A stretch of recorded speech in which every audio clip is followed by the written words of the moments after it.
Bienvenue à l'église évangélique Versailles-Clany. Le message que vous allez écouter vous est apporté par notre invité. Nous vous souhaitons une bonne écoute à toutes et à tous. Bien. On est très heureux de vous voir chacun, vous voir vos visages. Je vais essayer de ne pas tout casser tout de suite. Voilà, donc j'écarte un peu. On est très heureux d'être avec vous ce matin, avec toute notre famille. On bouge beaucoup ces derniers temps, on a un emploi du temps assez varié, mais on se réjouit parce que l'œuvre de Dieu avance partout. J'en profite pour d'abord féliciter nos jeunes baptisés, leur dire que vraiment Dieu vous bénisse. Vous avez fait le bon choix. C'est un choix important, une étape importante dans la vie, mais il n'y a pas de meilleur choix. C'est le premier choix important. Ensuite, il y en a d'autres, comme le mariage, choisir son métier. Enfin, il y a des trucs importants aussi dans la vie quand même. Mais vraiment suivre le Seigneur et décider de marquer ce moment par un temps fort, une fête, une joie, une célébration. C'est quelque chose de merveilleux. Que Dieu vraiment vous bénisse. Vous donner quelques nouvelles peut-être parce qu'on ne pourra pas voir tout le monde. Donc juste rapidement quelques nouvelles de notre ministère avec Juliette et de ce qui se passe. Nous sommes toujours en rattachement et en aide à l'église Mosaïque. On a changé le nom suite à la fin d'un partenariat avec les États-Unis. L'église va bien, elle est toujours dans le 15e au cinéma Chaplin, où il y a à peu près entre 50 et 60 personnes qui louent le Seigneur tous les dimanches. Et on se réjouit de voir qu'une nouvelle église s'est implantée. C'est toujours un défi, une aventure, parce que les choses sont très différentes. Mais vous avez vécu presque une implantation ici. Vous savez, installer le matériel, voilà, ça change un peu les habitudes. Mais que Dieu soit béni, Dieu continue à être fidèle à son Église. Nous y allons 2 fois dans le mois. Les 2 autres, en général, le week-end, sont réservés à aider des églises à travailler sur le fait d'être redynamisé ou retrouver une vision claire. Donc, tout le travail de Refocus avec le pasteur Rob Peters, que vous connaissez un petit peu maintenant, se développe très bien. J'ai même trop de travail. Merci Seigneur. Donc, on est en train de former d'autres formateurs. On est en train de développer dans toutes les dénominations même le travail de Refocus, parce que je crois que c'est exactement ce que Jésus a fait dans son Église. Si vous réfléchissez un instant, dans Apocalypse 2 et 3, qu'est-ce qu'il dit à son Église, le Seigneur ? Il réajuste la ligne de mire. Il dit, je sais ce que tu fais, je connais ton contexte, je sais quelle est ta passion et quel est ton cœur, mais tu as besoin de réajuster, tu as besoin de retrouver un nouveau zèle, tu as besoin de retrouver quelque chose de neuf. Et c'est vraiment tout le travail de ce cours Refocus. Et j'étais encore hier à Nice, mais je tenais à être là avec vous aujourd'hui, et Dieu fait vraiment des choses extraordinaires. On a aussi un projet de développer Refocus en Afrique francophone, donc priez pour cela. Il y a vraiment de belles perspectives que Dieu est en train d'ouvrir, et on est étonné de voir combien Dieu est en train de faire des choses extraordinaires à travers cela. J'ai pris aussi mon poste à mi-temps de professeur d'histoire de l'Église à la faculté de théologie de Vaux-sur-Seine. Ça me prend aussi une bonne partie de mon temps, surtout la rédaction de ma thèse de doctorat. Priez pour ça, là c'est la fin du tunnel normalement. Mais vous savez, c'est comme un marathon, quoi. C'est les derniers kilomètres qui sont les plus difficiles. Vous avez envie de tout abandonner, de tout jeter, de casser votre ordinateur. Non, j'exagère un peu. Je ne casse pas mon ordinateur, mais Dieu vraiment est fidèle. Et j'ai vu Dieu à l'œuvre de différentes manières dans ce projet.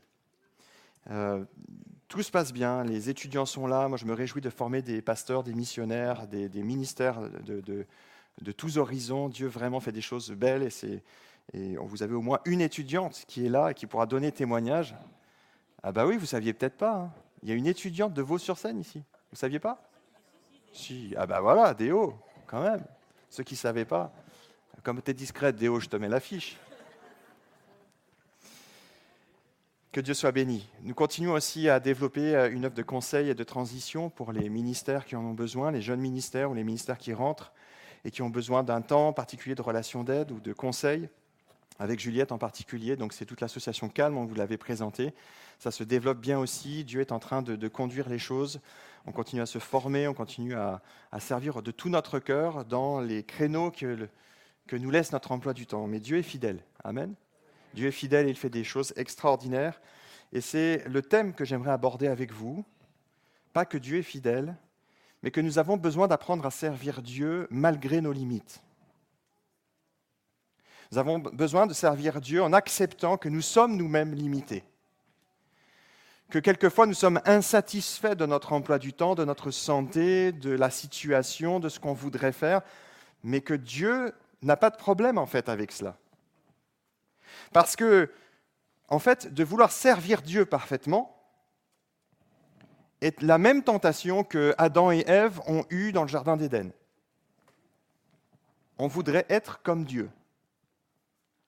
Avoir toutes les possibilités, que tout soit parfait, que toutes les circonstances soient parfaites, avoir la santé de fer dont vous rêvez, ou les capacités peut-être que vous n'avez pas, mais dont vous rêvez là encore. Mais Dieu sait très bien à qui il demande d'être co-responsable, co-compagnon. Il sait très bien à qui il demande de servir. Il sait très bien ce qu'est l'Église. Jésus savait très bien ce qu'il faisait. Nous sommes tous et toutes limités. Mais Dieu veut se servir de nous. Et nous avons besoin d'apprendre à ne pas nous laisser ni frustrer, ni embêter, ni décourager par nos propres limites, par les limites des autres, par les limites des circonstances, on va le voir, mais d'apprendre à servir Dieu en comptant plus sur lui que sur nous. J'aimerais qu'on lise ensemble dans la deuxième lettre de Paul aux Corinthiens, l'histoire de l'apôtre Paul qui a eu exactement la même frustration que toi. Si tu te sens frustré aujourd'hui en disant « mais je trouve que quand même, je pourrais servir Dieu d'une meilleure manière, et puis je ne sais pas comment le servir, et puis mon emploi du temps est compliqué, et je ne sais pas dans quel sens prendre le problème », Paul a eu exactement la même frustration. Dans 2 Corinthiens, au chapitre 12, et il nous le rapporte à partir du verset 1er, lisons ensemble, 2 Corinthiens, chapitre 12, à partir du verset 1er. Il faut se glorifier. On pourrait traduire autrement, on pourrait le dire autrement. Je vais vous montrer que je suis quelqu'un de bien et de presque parfait. Et il dit, ce n'est pas bon. J'en viendrai néanmoins à des visions et des révélations du Seigneur. Je connais un homme en Christ qui fut, il y a 14 ans, ravi jusqu'au 3e ciel. Si ce fut dans son corps, je ne le sais. Si ce fut hors de son corps, je ne sais, mais Dieu, lui, le sait. Je sais que cet homme, si ce fut dans son corps ou sans son corps, je ne sais, mais Dieu le sait, fut enlevé dans le paradis et qu'il entendit des paroles merveilleuses qui n'est pas permis à un homme d'exprimer. Je me glorifierais d'un tel homme, mais de moi-même, je ne me glorifierais pas, sinon de mes infirmités. Si je voulais me glorifier, je ne serais pas un insensé, car je dirais la vérité. Mais je m'en abstiens afin que personne n'ait à mon sujet une opinion supérieure à ce qu'il voit en moi ou à ce qu'il entend de moi. Et pour que je ne sois pas enflé d'orgueil, à cause de l'excellence de ces révélations, il m'a été mis une écharde dans la chair, un ange de Satan pour me souffleter. Donc souffleter, c'est pas souffler dans l'oreille, c'est pour me mettre une claque, d'accord ? Pour me mettre des claques et m'empêcher de m'enorgueillir. 3 fois, j'ai prié le Seigneur de l'éloigner de moi. Et il m'a dit, ma grâce te suffit, car ma puissance s'accomplit dans la faiblesse. Je me glorifierai donc bien plus volontiers de mes faiblesses, afin que la puissance de Christ repose sur moi. C'est pourquoi je me plais dans les faiblesses, dans les outrages, dans les calamités, dans les persécutions, dans les détresses pour Christ, car quand je suis faible, c'est alors que je suis fort. Amen. Vous sentez la frustration de Paul là ? Paul a prié 3 fois. Paul, on sait que c'est l'apôtre, d'accord ? Et qu'a priori, quand Paul priait, déjà, il y avait un tempérament de feu, un tempérament entier, donc lui, ce n'était pas 5 jours, je pense, de jeûne et prière, c'était genre 40 jours. Et 3 fois, il a dit, Seigneur, il faut que tu empêches cette limite dans mon ministère. On ne sait pas bien, en fait, quelle était sa limite. Est-ce que c'était une limite de maladie ? Est-ce que c'était une limite d'oppression ? Est-ce que c'était une limite physique de différentes manières, une limite de contexte ? On ne sait pas bien. Ce qu'on sait, c'est qu'il le dit clairement, j'ai été limité dans ce que je voulais faire. Et il dit 3 fois, j'ai prié Dieu d'arrêter cela. 3 fois, j'ai demandé à Dieu de changer la situation. Et Dieu lui a répondu, et on connaît tous ce verset. Il lui a dit, ma grâce te suffit, parce que ma puissance va se révéler dans ta faiblesse. Ma puissance et ma gloire va se révéler dans tes propres limites.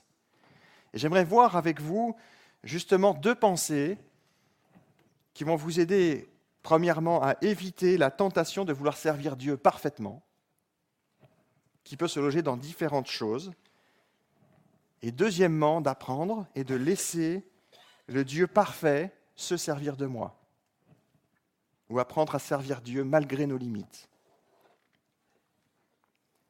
La tentation de vouloir servir Dieu parfaitement. Nous l'avons tous et toutes eu au moins une fois dans notre vie, et peut-être que ça arrive encore aujourd'hui. Peut-être que tu ne vas pas dire comme Paul, mais je ne suis pas parfait, je le sais. Oui, on le sait tous. Mais on peut d'abord être tenté par la perfection. On peut chercher à servir Dieu de manière parfaite.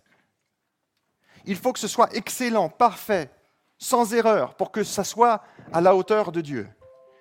Et je ne suis pas en train de vous dire de servir Dieu de manière négligente, mais d'avoir cette tentation de perfectionnisme. Ça vous dit quelque chose ? Ah non, ça ne va pas, pasteur, non, ça ne va pas, parce que quand je sers, quand on fait de la musique, quand on fait l'école du dimanche, quand on sert dans le ménage, ah Seigneur, pasteur, ça ne va pas, parce que le Seigneur mérite là, donc je veux servir parfaitement, et on en devient frustré personnellement, on en devient peut-être méchant même avec les autres, tellement on est frustré par cette tentation de la perfection. Et on peut chercher la perfection dans différentes choses. On peut la chercher en nous-mêmes. Je ne suis pas assez bien pour. On peut la chercher dans les autres. Les autres ne sont pas assez bien. On peut la chercher dans un projet, dans la manière de concevoir le service de Dieu. Ce n'est pas assez parfait, ce n'est pas assez bien fait, ce n'est pas assez magnifique pour Dieu. Ou on peut le chercher, dernièrement, dans l'action produite par notre service. Le résultat est mauvais. Ou je n'ai pas réussi à avoir assez de monde. Je n'ai pas réussi à avoir une réunion qui remporte assez de succès. Et s'en sentir terriblement frustré. Cette manière de voir les choses et de servir Dieu, malheureusement, crée souvent de la déception, de la frustration, et peut arriver même à nous épuiser. Il y a un exemple dans la Bible d'un prophète, d'un homme de Dieu extraordinaire qui a été épuisé parce qu'il a voulu servir Dieu de manière parfaite. Il s'appelle Élie. On va lire son histoire, juste une petite partie de son histoire, si vous voulez bien, dans 1 Roi, chapitre 19. Voilà, pour ceux qui me connaissent, vous savez que j'aime bien vous faire tourner les pages de votre Bible ou chercher dans votre tablette ou votre téléphone des versets bibliques. 1 Roi, chapitre 19, à partir du verset 9. Élie vient d'être... c'est assez étonnant d'ailleurs, Élie est dans une espèce de... On dit le mood, d'accord ? Il est dans un moment émotionnel où il s'est laissé complètement décourager, il n'est pas bien. Et Jézabel le menace, la reine Jézabel le menace en lui disant « Je vais te tuer, ça va être fini pour toi ». Et pour une fois, Élie se laisse impressionner. C'est-à-dire que je pense que Jézabel avait dû le menacer un certain nombre de fois, vu l'histoire d'Élie. Mais là, il se laisse gagner, il se dit « mais c'est pas possible ». Et en fait, ce qui le décourage profondément, on va le voir, c'est autre chose. Et il se laisse gagner par cette volonté de servir Dieu parfaitement, et il en est totalement découragé, épuisé, il n'en peut plus. Et il dit à Dieu « Seigneur, c'est bon, trouve un successeur, prends ma vie, je ne suis pas meilleur que les autres parce que j'ai fait tout ce que j'ai pu et ça n'a jamais marché. Parce que le peuple, j'ai essayé de le ramener à toi, c'est ça qu'il est en train de dire à Dieu. J'ai essayé de ramener le peuple à toi et le peuple s'est déjà détourné au bout de quelques jours. Ils sont revenus quelques heures à toi quand il y a eu un gros miracle et là, ils se redétournent. Seigneur, c'est bon. Et voilà ce qui se passe au verset 9. Élie entra dans la caverne et il y passa la nuit. Et voici la parole de l'Éternel lui fut adressée en ces mots. « Que fais-tu ici, Élie » Il répondit, écoutez bien, « J'ai déployé mon zèle pour l'Éternel, le Dieu des armées, car les enfants d'Israël ont abandonné ton alliance, ils ont renversé tes autels, ils ont tué par l'épée tes prophètes, je suis resté, moi seul, et ils cherchent à m'ôter la vie. » L'Éternel dit, « Sors et tiens-toi dans la montagne devant l'Éternel. » Et voici l'Éternel passa, et devant l'Éternel, il y eut un vent fort et violent qui déchirait les montagnes et brisait les rochers. L'Éternel n'était pas dans le vent. Et après le vent, ce fut un tremblement de terre, et l'Éternel n'était pas dans le tremblement de terre. Et après le tremblement de terre, un feu, et l'Éternel n'était pas dans le feu. Et après le feu, un murmure doux et léger. Et quand Élie l'entendit, il s'enveloppa le visage de son manteau. Il sortit, se tint à l'entrée de la caverne, et voici une voix lui fit entendre à nouveau ces paroles. « Que fais-tu ici, Élie » Et il répondit, « J'ai déployé mon zèle pour l'Éternel, le Dieu des armées, car les enfants d'Israël ont abandonné ton alliance, ils ont renversé tes autels, ils ont tué par l'épée tes prophètes. Je suis resté moi seul, et ils cherchent à m'ôter la vie. » Et l'Éternel lui dit, « Va, reprends ton chemin. » par le désert jusqu'à Damas. Et quand tu seras arrivé, tu oindras Hazaël pour roi de Syrie. Tu oindras aussi Jéhu, fils de Nimshi, pour roi d'Israël. Et tu oindras Élisée, fils de Shaphat, d'Abel-Méhola, pour prophète à ta place. Et il arrivera que celui qui échappera à l'épée de Hazaël, Jéhu le fera mourir, et celui qui échappera à l'épée de Jéhu, Élisée le fera mourir. Mais je laisserai en Israël 7000 hommes, tous ceux qui n'ont point fléchi les genoux devant Baal, et dont la bouche ne l'a pas embrassé.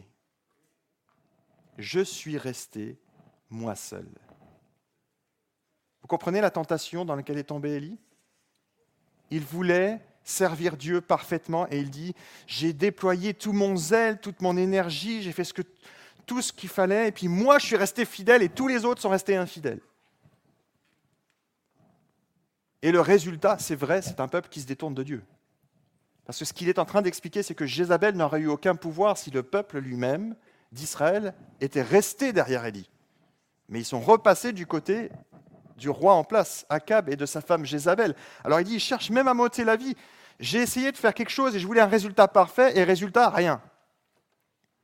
Mais Dieu lui rappelle que ce n'est pas lui qui est en train de faire, mais que c'est Dieu lui-même qui a réservé 7000 hommes. C'est Dieu lui-même qui connaît les limites de ceux qui sont autour. Et Dieu connaît même les limites d'Élie.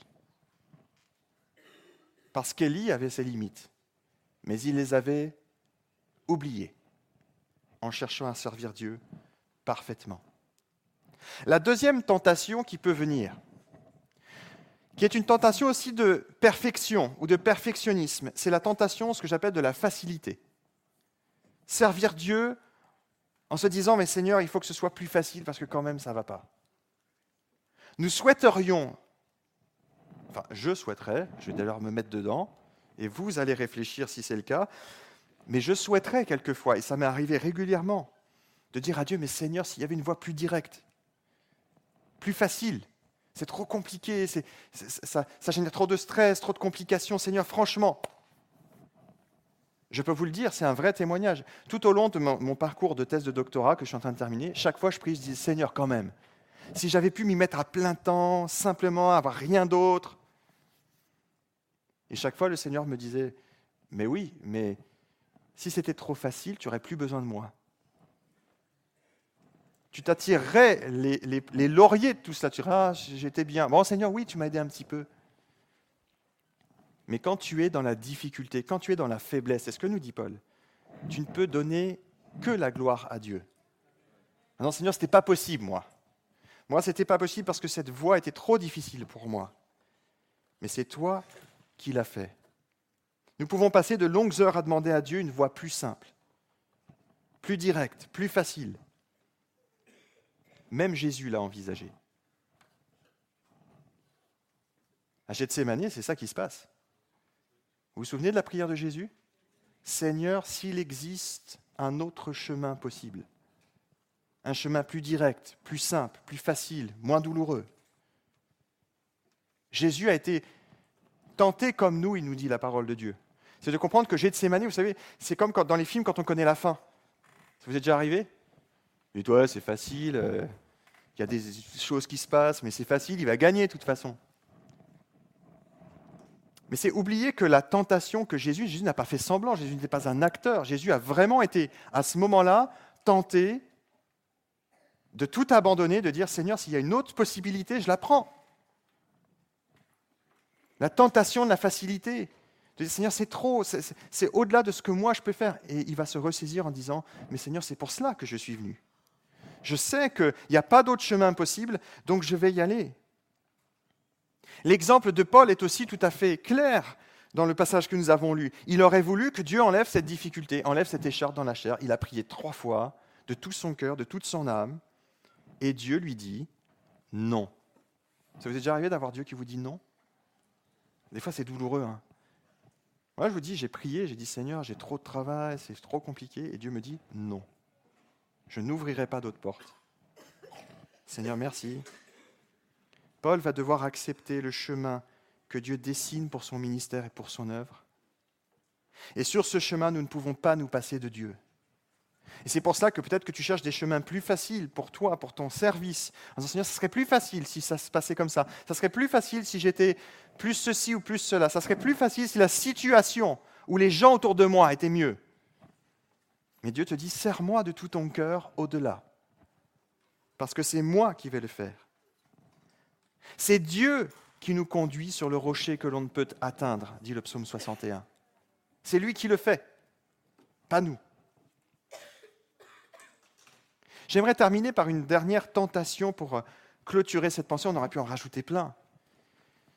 C'est une tentation aussi de tentative de perfection, d'attendre une situation parfaite. Donc c'est la tentation de l'attente.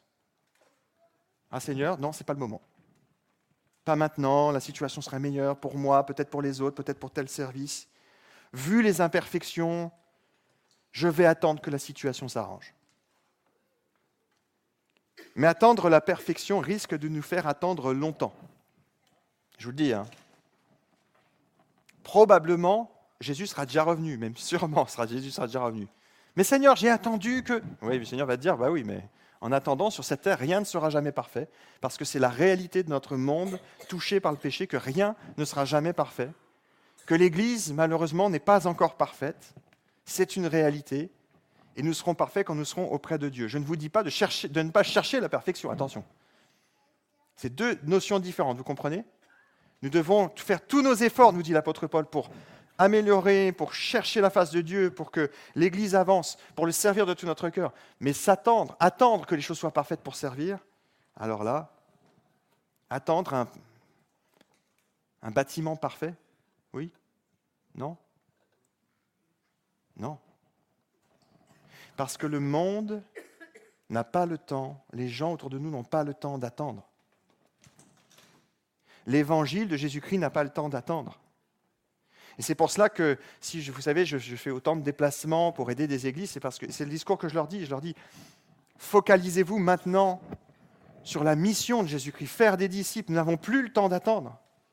Si vous suivez un peu les actualités, vous savez que les physiciens ont inventé une horloge. Non, vous avez vu ça sur les infos ? Une horloge avec tous les événements, etc. Ils disent il y a 100 secondes avant minuit. Bon, ben ça va, on va y aller alors. Il est temps qu'on se lève. Nous n'avons pas le temps d'attendre. Moïse a voulu attendre. Moïse a voulu attendre, et c'est quand Dieu l'appelle, il dit « c'est pas moi ». Moïse a attendu. Vous savez combien de temps Moïse a attendu ? 40 ans. Que la situation s'arrange, que lui soit meilleur. Il a dit, moi j'ai essayé, ça va être une catastrophe interplanétaire. Au lieu de sauver le peuple, j'ai tué quelqu'un, donc on va s'abstenir, je m'enfuis. Et il attend pendant des années. Bien sûr que Dieu va utiliser cette attente. Je ne suis pas en train de dire que Dieu ne change pas nos propres, quelquefois, mauvaises décisions, ou le mal en bien. Et Moïse va attendre, et ça se voit dans les réponses qu'il donne à Dieu. Parce que quand Dieu lui dit, ça y est, il est temps. Et Moïse commence à dire, non, mais moi, tu sais, c'est compliqué. Puis d'abord, qui tu es ? Ça commence comme ça. Qui tu es ? Je ne te connais pas bien. Et puis Moïse va énumérer, vous savez, Dieu va continuer. Je suis l'Éternel, ton Dieu. Je suis celui qui est. Oui, mais les autres, ils ne vont pas me croire. Donc Dieu lui donne des miracles. Oui, mais j'ai la parole difficile. Et Moïse enseigne comme ça 4 arguments. Il a tout balayé jusqu'à ce que Dieu lui dise, mais il n'y a plus le temps d'attendre. Le peuple est en train de crier, j'ai décidé d'intervenir maintenant, tu vas y aller, et je vais te donner toutes les... Moïse, c'est un bon négociateur, il va tout avoir. Son frère qui va venir avec lui, Dieu va l'aider, mais Dieu insiste auprès de Moïse, il n'est plus temps d'attendre. Si tu es tenté par le fait d'attendre que les choses soient mieux, eh bien, je t'invite à y réfléchir et à réaliser que pendant que toi, tu es de manière... en sécurité, au chaud, dans le salut de Dieu, confortablement installé. Pendant ce temps-là, il y a des centaines, des milliers, des milliards de personnes qui n'ont pas encore entendu parler de l'amour de Dieu et qu'eux aussi pourraient être en sécurité, changer intérieurement, trouver la paix. Nous n'avons plus le temps d'attendre. Nous avons besoin d'accepter de laisser ce mythe de la perfection, que tout va être parfait dans le service de Dieu, de le laisser tomber et d'accepter de laisser le Dieu parfait se servir de nous. Parce que lui, il sait parfaitement pallier à nos imperfections. Comme un bon entraîneur connaît ses joueurs, connaît leurs qualités et leurs défauts. Il sait les utiliser au bon moment, il sait ce qui va être très fort chez eux et ce qui va être moins fort. Dieu sait utiliser ses outils. Un outil que l'on connaît bien. Je suis frappé de voir que si vous... peut-être il y a des artisans parmi nous, les artisans, ils n'ont pas des outils tout neufs souvent, mais ils ont des outils où ils connaissent parfaitement l'outil. Messieurs, mesdames peut-être, est-ce que vous avez déjà fait du placo-plâtre et du joint? Non? C'est un calvaire, hein, c'est compliqué, hein, franchement. Sauf ceux qui aiment, hein. Il y a peut-être des plaquistes parmi nous, moi j'admire. Mais quand on regarde les professionnels, souvent c'est des outils usés parce qu'ils les utilisent, mais ils connaissent parfaitement leurs outils, ils savent, surtout chez les plaquistes, ils savent faire un mur sans trace parce qu'ils connaissent parfaitement les imperfections de l'outil, le geste qu'il faut faire. Dieu est un ouvrier qui travaille avec perfection. Il connaît nos imperfections à nous, il sait où nous emmener, il ne nous emmène pas plus fort, plus loin, plus difficile que ce que nous pourrions avoir besoin. C'est exactement la leçon qu'il donne à son prophète Jérémie au chapitre 18. On peut lire courtement ce passage de Jérémie chapitre 18 où Dieu va révéler cela à son prophète. Jérémie chapitre 18.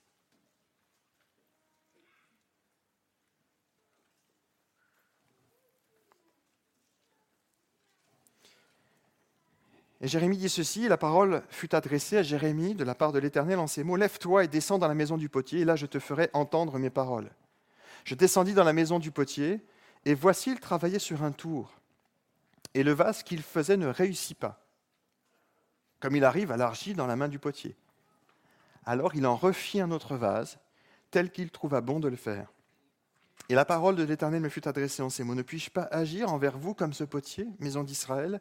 dit l'Éternel. « Voici comme l'argile est dans la main du potier, ainsi vous êtes dans ma main, maison d'Israël. » Et soudain, je parle sur une nation, sur un royaume, d'arracher, d'abattre et de détruire. Mais si cette nation sur laquelle j'ai parlé revient de sa méchanceté, je me repens du mal que j'avais pensé lui faire. Et soudain, je parle sur une nation, sur un royaume, de bâtir et de planter. Mais cette nation fait ce qui est mal à mes yeux et n'écoute pas ma voix. Je me repens du bien que j'avais eu l'intention de lui faire. Dieu est un potier qui connaît chacune des aspérités de notre vase.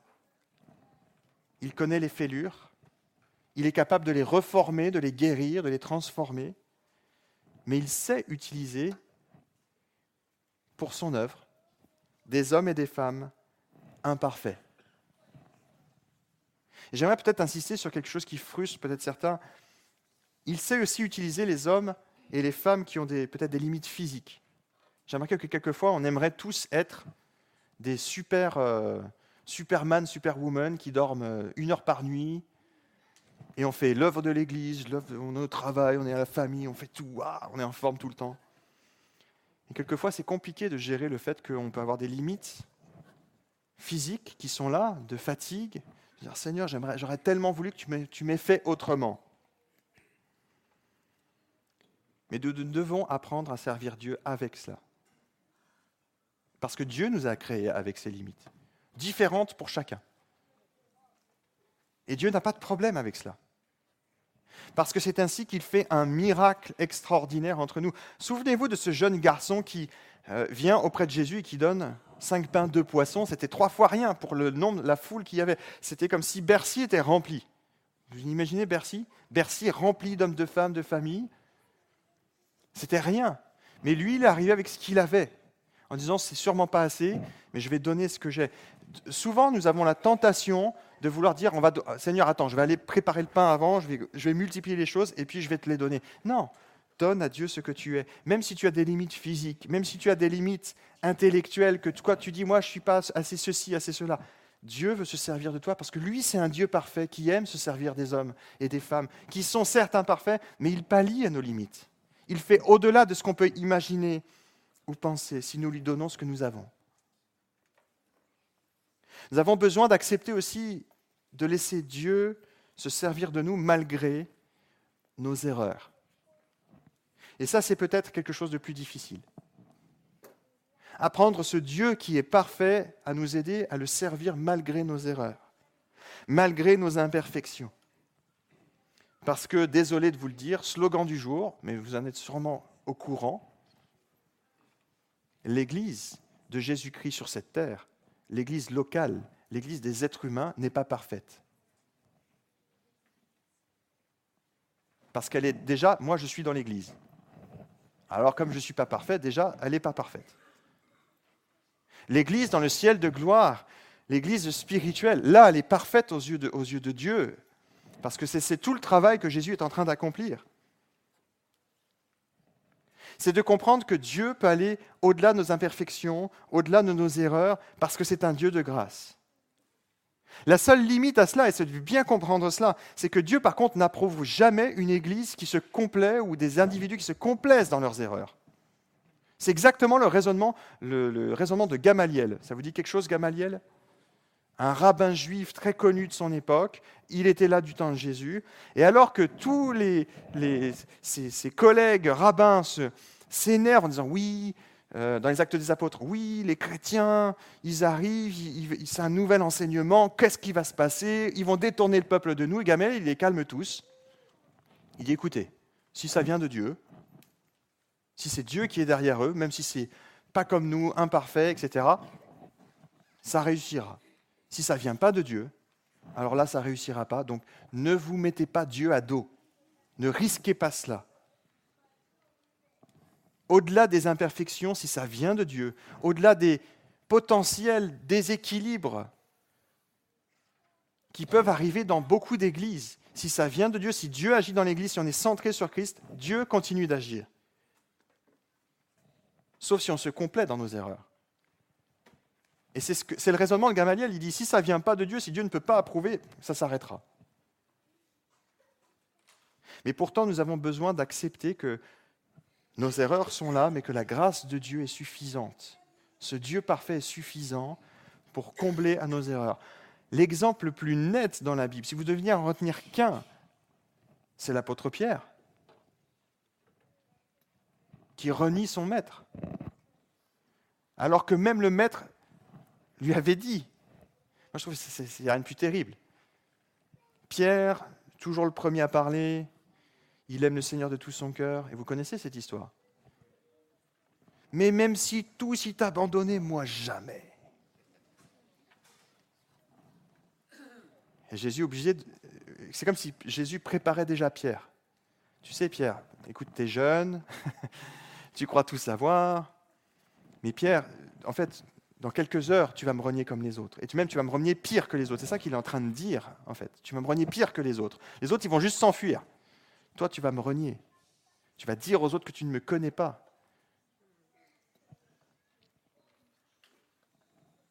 Et Jésus va devoir apprendre cette dure leçon à Pierre qui pensait être parfait. Qui pensait que c'était l'engagement, l'enthousiasme, le zèle à fond pour Dieu qui était la seule condition pour servir. Et quand Jésus revient voir Pierre, en Jean chapitre 21, pour Pierre, lui, c'est fini. Il se dit, de toute façon, Jésus n'est plus là, il est mort, il entend des bruits de résurrection, il dit, de toute façon, on va reprendre notre activité d'entrepreneur, pêcheur. Et là, Jésus va rétablir Pierre et va lui confier son Église. Il va le rétablir dans toutes ses fonctions. J'aimerais parler à celui ou celle, peut-être ce matin, qui est là et qui se dit, Seigneur, je ne me complais pas dans mon erreur, mais je fais le constat de mon échec. Et Seigneur, je fais quoi ? Est-ce que je suis encore recrutable pour toi ? Eh bien, Pierre en est l'exemple même.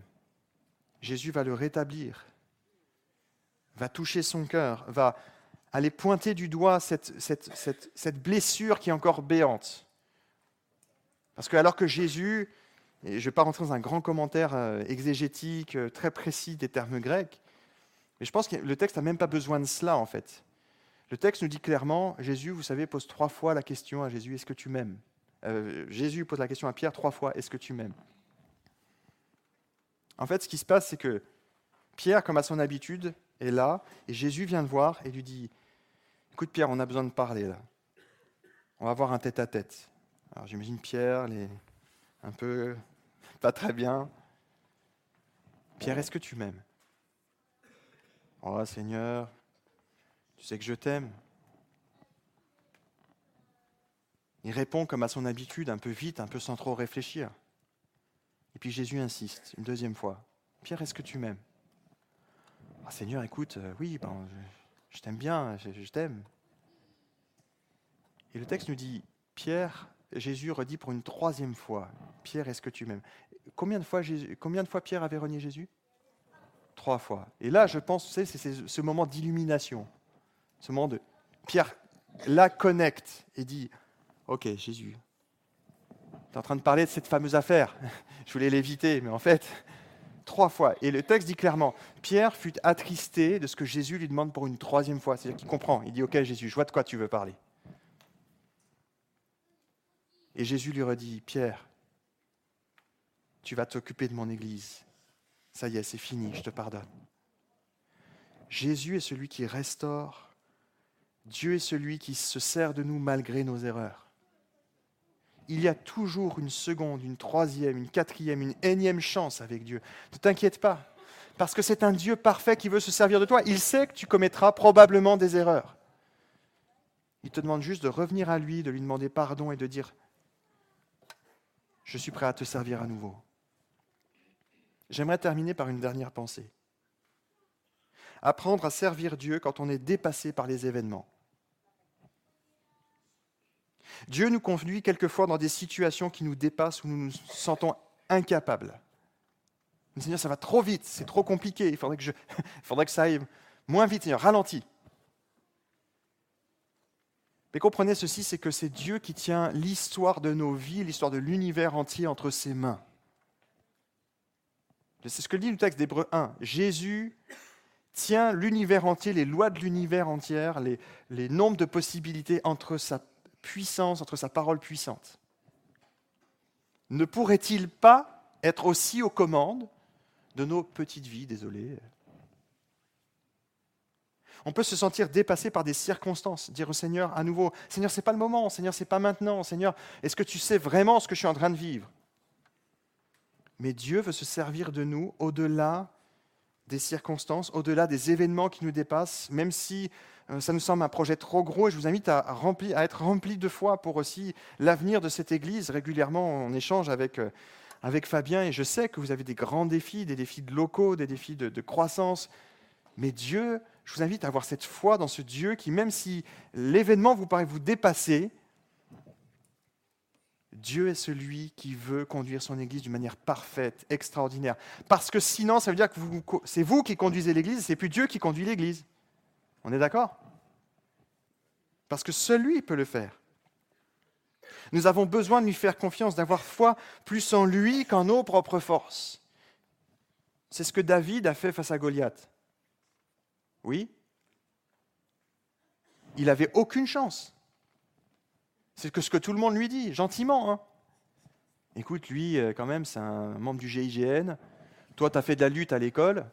Bon, ça risque d'être compliqué, quoi. Alors David, il corrige quand même. Il dit, non, je suis quand même ceinture noire de karaté. J'ai pris les lions et tout ça. Je me suis battu pour mon troupeau. Je sais ce que c'est que se battre, quand même. Bon, je ne sais pas combien d'entre nous auraient fait « je te tiens, tu me tiens » par la barbichette avec un ours. Donc, respect à David, quand même. Et on présente David souvent comme un genou, etc. Ce n'est pas tout à fait ce que nous dit le texte. David, on sait qu'il avait quand même une tête de plus que quasiment tous les gars. Saül, encore une tête de plus encore. Donc ils étaient assez impressionnants. C'était quand même un guerrier, David. Il est musclé, etc. Mais face à Goliath. Mais David a eu cette intelligence, cette clairvoyance de dire, toutes les fois que je m'en suis sorti, j'ai compris qu'en fait, j'avais aucune chance face à l'ours. J'avais aucune chance face au lion. C'est lui qui aurait dû me terrasser. Mais j'y allais en me confiant en Dieu, en acceptant que même si les événements me dépassaient, Dieu était celui qui était ce Dieu qui combat pour moi, qui est là pour moi. Et donc c'est comme cela qu'il va face à Goliath. Et bien sûr que je sais aussi que probablement humainement, les autres vont te mépriser comme Goliath a méprisé David. Mais tu viens avec moi avec un bâton, là, tu crois que je suis un chien ? Ça devait être assez impressionnant.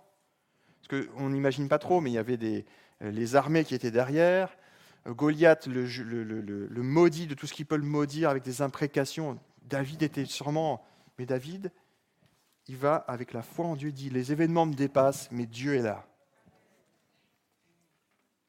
Dieu est ce Dieu qui nous appelle à le servir malgré nos limites. Et j'aimerais terminer en conclusion par ce texte de Zacharie au chapitre 4, si vous voulez bien.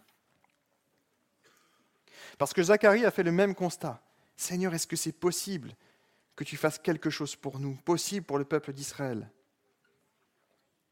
Et voici ce que dit l'ange de l'Éternel, qui vient parler à son prophète. L'ange qui me parlait revint, Zacharie chapitre 4, verset 1er. Et il me réveilla comme un homme que l'on réveille de son sommeil. Et il me dit, que vois-tu? Je répondis, je regarde, et voici, il y a un chandelier tout en or, surmonté d'un vase et portant ses 7 lampes, avec 7 conduits pour les lampes qui sont au sommet du chandelier. Et il y a près de lui 2 oliviers, l'un à droite du vase et l'autre à sa gauche.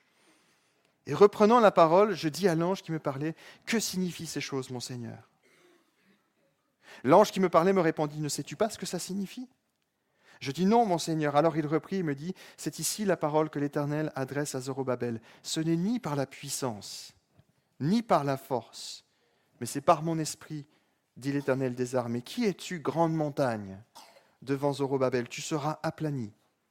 Il posera la pierre principale au milieu des acclamations. Grâce, grâce pour elle, la parole de l'Éternel me fut adressée en ces mots. Dieu ne méprise jamais les petits commencements. C'est ce qu'il va donner comme conclusion à Zacharie ensuite. Il va dire, ne méprise pas les petits commencements, ne méprise pas les petits, ne méprise pas ceux qui te paraissent limités. Parce que Dieu peut faire au-delà de ce que tu peux imaginer ou penser. C'est ce que Dieu a fait tout au long de l'histoire. Utiliser des hommes et des femmes imparfaits pour faire un service parfait qui est à sa gloire. Ça nous dépasse, c'est incompréhensible pour nous, mais Dieu sait le faire. Alors je vais vous inviter à prier maintenant, si vous le voulez bien. Seigneur, merci pour ta parole qui nous encourage à te servir, à te donner tout ce qu'on peut, sans se laisser distraire, arrêter, sans se laisser décourager, prendre par la déception de nos propres limites. Seigneur, bien des fois, nous nous sentons fatigués, dépassés, en se demandant si nous avons fait même le bon choix, nous avons pris le bon chemin. Bien des fois, nous pouvons être comme touchés aussi par nos propres erreurs et se rendre compte que finalement, on s'est trompé. Mais dans toutes ces choses, Seigneur, tu veux te glorifier. Dans toutes ces choses, tu veux nous relever. Dans toutes ces choses, tu veux nous aider à dépasser cela pour que nous puissions nous appuyer sur toi. Parce que, Seigneur, ta grâce nous suffit et ta puissance ne peut s'accomplir que lorsque nous sommes faibles. Seigneur, je te prie pour ceux et celles ce matin qui se sentent limités et qui ont été frustrés, découragés, blessés, peut-être pendant des années. Et Seigneur, tu es en train de leur dire, tu es toujours sur ma liste de recrutement pour le service. Je t'attends. Je veux que tu me serves. Je veux que tu me serves avec la force que tu as, avec l'énergie que tu as, avec les compétences que tu as. Je veux juste que tu me serves. Donne-moi ce que tu as et j'en ferai quelque chose de merveilleux. Seigneur, je te prie vraiment de toucher nos cœurs et de nous renouveler. J'aimerais ce matin prier particulièrement avec ceux et celles qui se sont sentis touchés et qui me disent « Ouais, moi je me suis laissé piéger là par une de mes limites, par une erreur, et je pensais que c'était terminé. Je ressasse cela, je ne vois plus que cela, je vois qu'une montagne devant moi. » Et c'est le texte qu'on a lu. Et l'Esprit du Seigneur dit « Mais je peux aplanir la montagne parce que c'est Dieu. » Alors si tu te sens interpellé, j'aimerais prier particulièrement avec toi, avec vous, et si c'est votre cas, je vous invite simplement à vous lever à votre place et dire « Seigneur, moi là je sens une limite et je me suis laissé aveugler par ma limite. J'ai besoin, Seigneur, que tu ouvres mes yeux, que tu changes ma perspective, Seigneur. » Et Dieu va le faire. Dieu va le faire. Dieu va vous guérir, vous renouveler, vous fortifier. Alléluia, Seigneur. Tu vois tous ces bien-aimés qui se lèvent et qui disent « Seigneur, moi j'ai besoin de toi. J'ai besoin de ton intervention. Seigneur, je te prie de changer leur perspective maintenant, de changer leur regard sur les choses.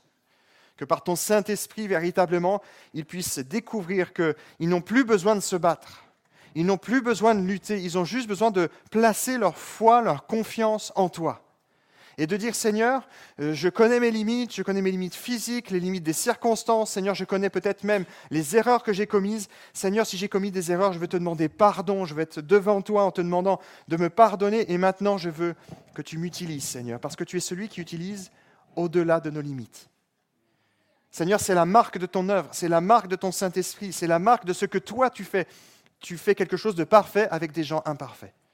Il n'y a que toi qui peux le faire, Seigneur, et à toi revienne toute la gloire. Et maintenant, nous voulons nous engager pour toi. Accepter, Seigneur, de t'aider, de te servir, de donner nos forces, ce que nous avons, Seigneur. Même si c'est un petit peu, Seigneur, tu peux faire des choses extraordinaires dès l'instant où nous acceptons de te servir. C'est ton œuvre, c'est toi qui le fais. Tu construis, tu bâtis ton Église, Seigneur. Merci de nous encourager, merci de nous renouveler. Merci de bénir particulièrement ceux qui se sont levés, qui disent « Seigneur, moi j'ai besoin de toi et là, je ne me laisserai plus arrêter par mes propres limites parce que je vais m'appuyer sur toi, Seigneur. Je vais te laisser faire à travers moi. » Seigneur, sois béni pour ce que tu fais parce que tu es un Dieu extraordinaire. Et nous te bénissons, nous te louons, nous t'adorons, nous te reconnaissons comme notre Seigneur, comme notre Sauveur et nous reconnaissons, Seigneur, que ta grâce nous suffit. Ta grâce, Seigneur, nous suffit. Béni sois-tu dans le nom de Jésus. Amen. Nous espérons que ce message vous a encouragé et béni. Vous pouvez nous suivre sur notre site internet www.eglisversailleclany.com, sur notre page Facebook ou encore sur notre compte Instagram. Si vous appréciez nos messages, merci de les partager et ou alors de nous laisser un commentaire sur iTunes ou SoundCloud.